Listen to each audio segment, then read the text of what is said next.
2ปรบมือ3 ครั้งแล้วหันหน้ามาเขาจะอยู่เวลาเข้ากลุ่มมันจะคุยกันใช่ไหมหันหน้ามาก่อนฟังก่อนนะสวัสดีค่ะหัวหน้า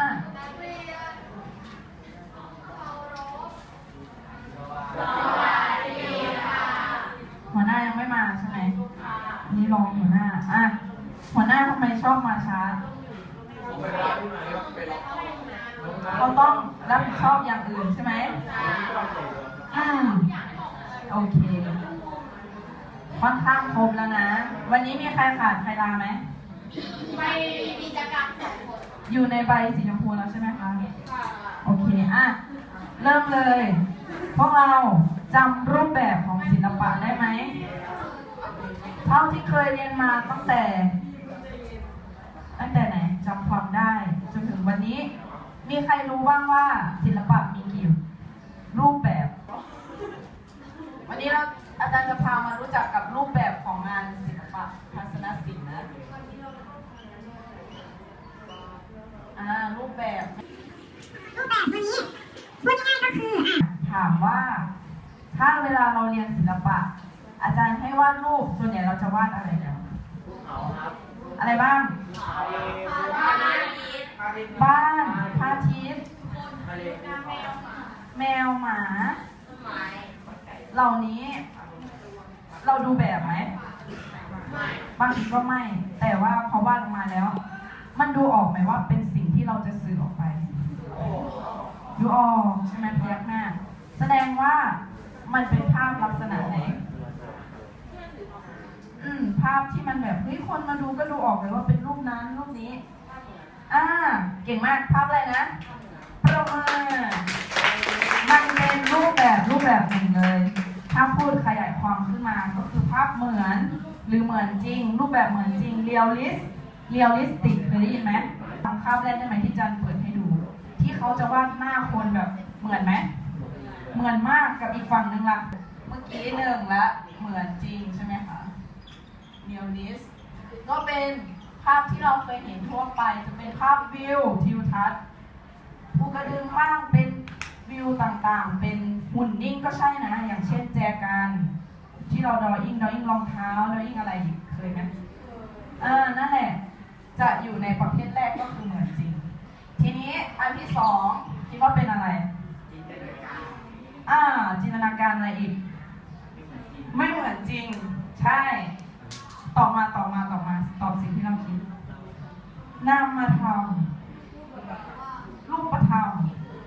จันไม่บอกว่ามันคืออะไรให้เราตอบก่อนเรารู้จักเหมือนจริงไปแล้วมันน่าจะมีแบบไหนอีกที่เราคิดขึ้นมาเองบ้านเป็นเหตุน่าสนใจจินตนาการที่มันไม่มีอยู่จริงก็คือมันดูออกไหมสมมติว่าเราไปดูงานปุ๊บประเภทแรกเราดูออกใช่ไหมคะที่เราบอกว่ามันคืออะไรอีกประเภทนึงที่เราบอกว่าจินตนาการไม่เหมือนจริงพอเราไปดูงานปุ๊บเราดูแล้วเราเห็นเป็นยังไงลักษณะมันเป็นยังไงมันต้องคิดก่อนไม่รู้ว่าจะสื่ออะไรเหมือนกับว่าต้องใช้เวลาดูใช่ไหมอะไรอีกจำได้ไหมภาพที่อาจารย์ขึ้นให้ดูแต่ตอนนั้น2 ภาพคู่กันอีกภาพหนึ่งเป็นภาพอะไรใช้ทีแปลงแบบยังไงมั่วซั่วส่วนใหญ่ก็จะใช้คำว่ามั่วซั่วใช่ไหมแต่ว่าคิดว่าเขาวาดแบบมั่วซั่วไหมทำไมไม่คิดว่าเขาวาดมั่วเพราะเขาวาดยังไงก็มาจากจินตนาการใช่ไหมที่เราบอกเมื่อกี้มีคนตอบถูกนะคะก็คือศิลปะแบบนามอะไรนามธรรมนี้หมายความว่าอะไรสิ่งที่จับต้องไม่ได้ตรงข้ามกับอะไรตรงข้ามกันรูปธรรมนะแล้วอีกอันนึงที่มีเพื่อนตอบว่าเหมือนมันเป็นเหตุเป็นอะไรใช่ไหม ก็คือเหมือนภาพฝันนิดนึงประเภทที่3เขาก็เลยเรียกกึ่งนามธรรมก็คืออะไรพอจะเดาออกไหมใช่จริงบ้างไม่จริงบ้างเมื่อกี้ได้ยินคนพูดก็คือจะยังเห็นเขาโครงของเหมือนจริงอยู่อย่างเช่นเขาจะวาดรูปหมาแต่หัวเป็นช้างแบบแล้วหางเป็นแบบหางจระเข้อย่างเงี้ยตัวนี้จะเรียกว่าเซอร์เรียลลิสต์อันนี้เรียลลิสต์ส่วนอันนี้จะมีอีกคำหนึ่งชื่อของมันแอปอะไรนะ Abtract นะคะ Abtract Art โอเคอันที่1เราคิดว่าเราเคยเรียนไปหรือยังน่าจะเคยสร้างงานไปแล้วใช่ไหมดังนั้นวันนี้จะพาเรามาสร้างงานแบบที่2นั่นก็คือใช่เคยหรือยังเคยสร้างงานรูปแบบนามธรรมหรือยังใครรู้จักศิลปินคนอื่นที่เป็นแบบแนวแอปแตกพูดมาเลยไม่ผิด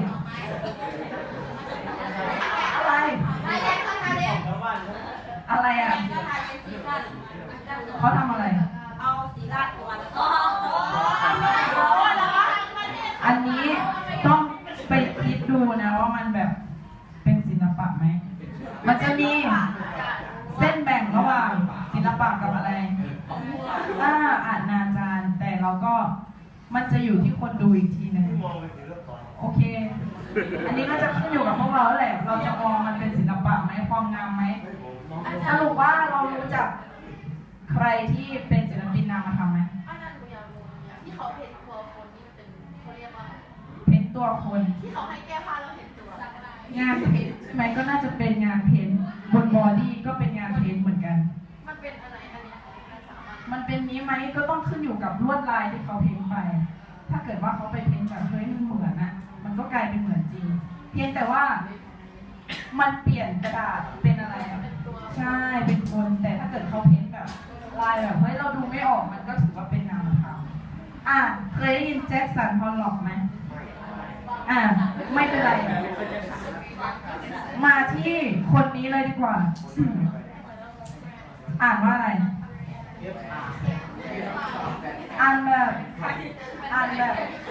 ษาอังกฤษหน่อยคิดว่ามันอ่านว่าอะไรฟรานซ์นะคะไปอ่านฟรานซ์แต่เดาๆว่ามันเป็นฟรานซ์ส่วนใหญ่เป็นแฟรงค์ใช่ไหมฟรานซ์คายนะคะเป็นศิลปินชาวอะไรอเมริกันเอาเก่งจังคุณฟรานซ์ปัจจุบันคิดว่าเขายังมีชีวิตอยู่ไหมเสียชีวิตเขาเกิดมาได้51ปีนะคะจบชีวิตลงด้วยวัย51ปีเมื่อคศ19อะไรนะคะนี่ก็เป็นหน้าตาของเขาหน้าเหมือนญาติใครไหมหล่อไหมสังเกตด้านหลังเขาคืออะไรน่าจะเป็นอะไรภาพวาดของใครเนี่ยทำไมรู้เป็นภาพของเขานั่นแหละนะคะอย่างเช่นภาพนี้ถ้าเราเห็นภาพแบบนี้เราจะคิดยังไงกับภาพนี้แวบแรกคุณเห็นป้ายรถเมล์มีคนมองอะไรเป็นอะไรอีกมันเหมือนชานชาลาอะไรอีกเมืองนครจีนถ้าอาจารย์ถามอันนี้น่าจะเป็นขั้นแรกใช่ไหมเราเห็นอะไรถ้าอาจารย์ถามขั้นที่2ขั้นวิเคราะห์ถ้าในทางศิลปะเราเห็นอะไรบ้างเส้นมีอะไรอีกมีจุดด้วยเหรอมีอะไรอีกเงามีอะไรอีกที่ว่างการไล่สีอะไรอีกมีอีกไหมเชฟแอนด์ฟอร์ม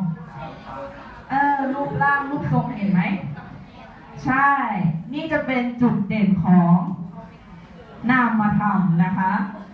จะมีเอกลักษณ์ก็คือเขาจะไม่เน้นว่าคุณจะวาดบันไดแต่ต้องเป็นบันไดแต่จะเน้นแค่ feeling ว่าให้มันคล้ายๆมีแรงบันดาลใจมาจากสิ่งนั้นแต่นำมาตัดทอนให้มันเหลือเพียงแค่ที่เราตอบมาทัศนธาตุองค์ประกอบศิลป์ให้มันเหลือแค่เส้นรูปร่างรูปทรงสีน้ำหนักนะคะเขาจะเน้นเรื่องนี้มากๆเลยนะคะดูรูปแบบงานอันนี้เป็นคิดว่าเขาเป็นสไตล์ใช้โทนสีอะไรใช่เป็นศิลปินที่มีชื่อเสียงเรื่องการใช้ขาวดำนะคะงานนี้วิธีการเพื่อนบอกว่าสี่เหลี่ยมเพื่อนบอกปาดลงมาอาจจะปาดขึ้นก็ได้เก่งมากใช่เพราะเราไม่รู้ไงคือเราทำไปตามความรู้สึกเขาถึงแม้เขาจะปาดซ้ำไปซ้ำมาเนี่ยข้างล่างอาจเป็นสีดำมาก่อนก็ได้ถูกไหมแต่เขาก็ทำไมปาดสีขาวก็เพราะว่าเขาพอใจกับจังหวะนี้แล้วพอละเขาก็เสร็จแล้วเพราะมันเน้นเรื่องอะไรกับอะไรฟิลอะไรยาวฟิลลิ่งนะคะแต่ว่าคุณฟ้าไม่ได้ทำแค่ขาวดำนะสมัยก่อนเขาก็ทำสีเหมือนกันนี่น่าจะเป็นฟิลลิ่งยังไงของเขาเหมือนอะไรนะน้ำหกเดี๋ยวภูเขาไฟน่าจะเป็นเรื่องของอะไรที่มันร้อนๆใช่ไหมประมาณนี้มีคลิปนะ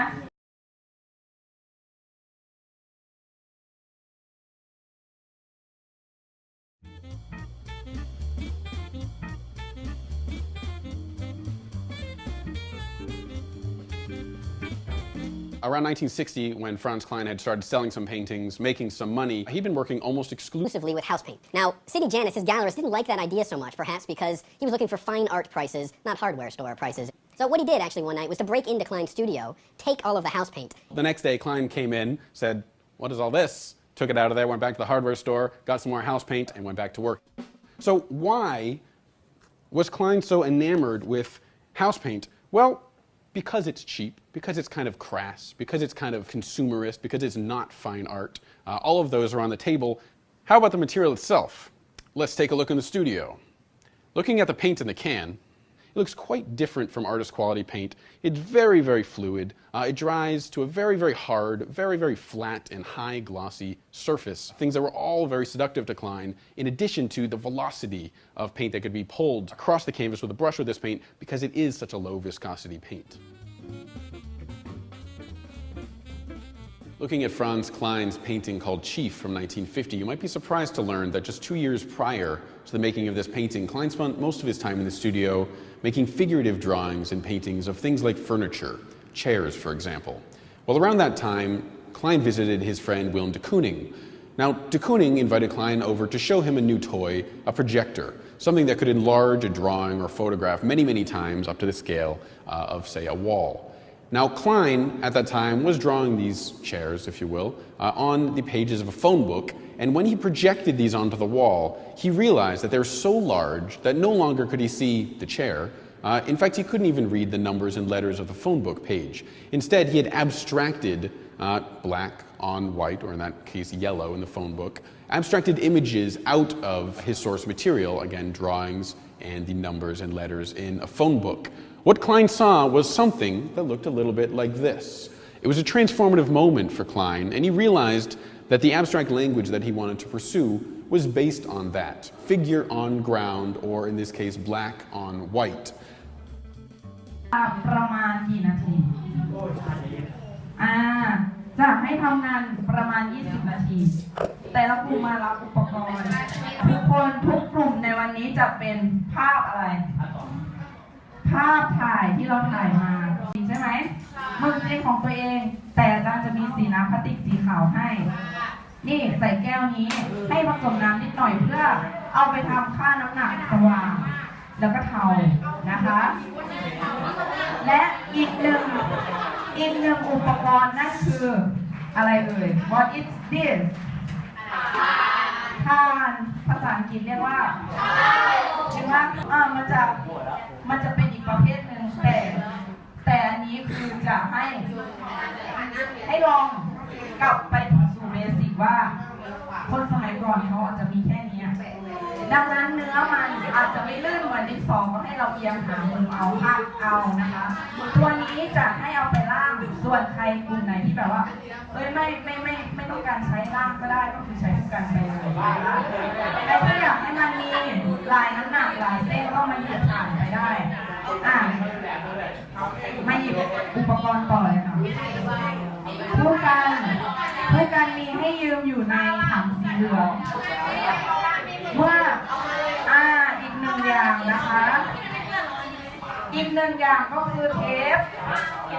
ตัวนี้เอาไปติดให้กระดาษติดกับพื้นนะคะติดป้องกันขอบไม่ให้มันเลอะออกมาเลยนะคะลูกสองของใครลูกสามมาดู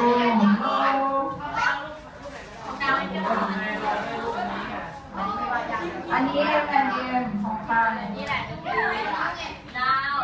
อันนี้ต้นไข่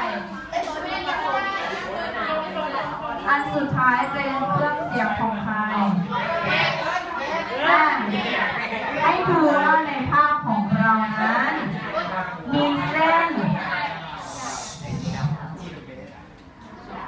ได้ไปแล้วใช่ไหมคะขั้นตอนที่1ติดกระดาษใช้เทปติดขอบถ้ามันพอก็ติดยาวปืดไปเลยก็ได้ติดเพื่ออะไรป้องกันขอบไม่ให้มันเลอะ2ยึดกระดาษให้มันอยู่กับพื้นนะคะเมื่อติดแล้วขั้นตอนต่อไปจะต้องดูรูปตัวเองละดูด้วยกันทุกคนวิเคราะห์ว่าเห็นอะไรกันเห็นเส้นอะไรคัดลอกมันออกมาเป็นการนักเรียนไม่ต้องคิดว่าเราจะต้องวาดให้มันเหมือนนะคะนักเรียนจะต้องหัดตัดทอน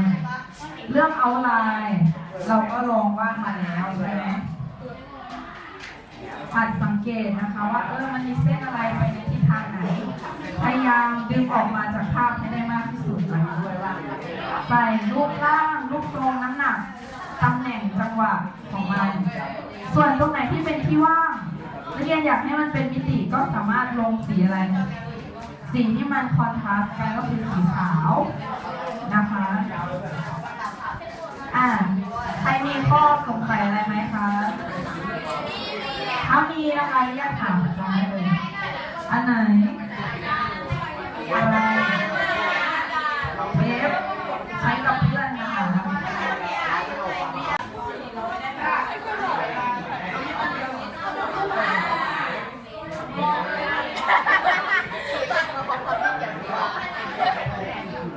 ตัดออนไปเลยนะคะบางคนบอกรูปยากจริงๆไม่ยากนะถ้าเรายากแปลว่าเราให้มันเหมือนใช่ไหมล่ะเราคิดไปเองว่ามันจะต้องยากต้องเหมือน3/12จะสเก็ตแต่ละงานเขาจะใช้การสเก็ตแบบฉับพลันรู้จักไหมปุ๊บปั๊บไปเลยดังนั้นเราเหมือนกันเวลาอันน้อยนิดนี้เราจะต้องวางแผนช่วยกันทำยังไงให้มันเสร็จทันเวลา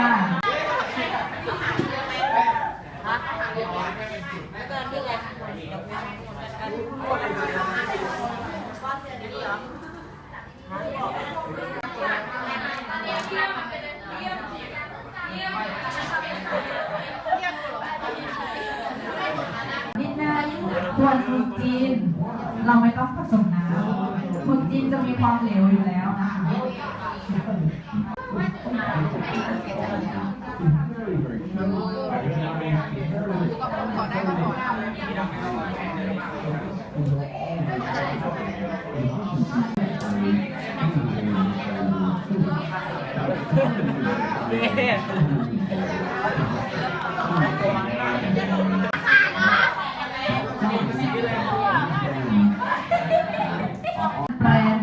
อาจารย์มีให้ยืมนะ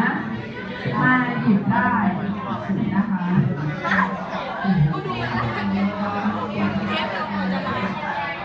สีขาวก็มีแต่ต้องรู้เอาลงไปเลยนี่อย่าเอาเหมือน ดี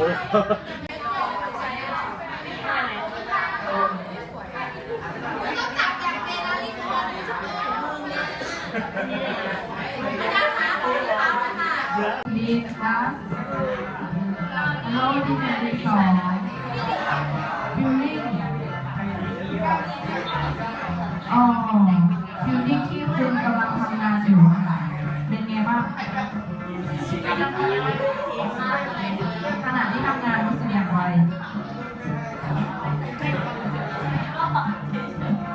เฉยๆมีใครไม่เฉยบ้าง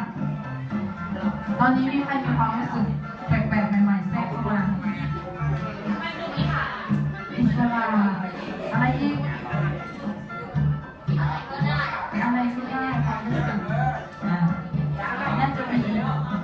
เสร็จแล้วใช่ไหมเสร็จแล้วดนตรีก็เล่นไปแล้วเสร็จแล้วก็ให้เก็บอุปกรณ์รออื่นๆเลยนะคะวันนี้เราจะไม่ได้เราดูชิวเป็นอาการครับเราทำไปที่ทำคนเป็นไรนะมันดีครับพูดเหมือนกลัวอาจารย์กระทรวงงานนะอาจารย์ทวงไปแล้วไม่ตอบน้ำอะไรน้ำหนึ่งค่ะโดยน้ำทูวันนี้ของพวกเราทำเป็น enjoy แต่ว่าวันนี้มี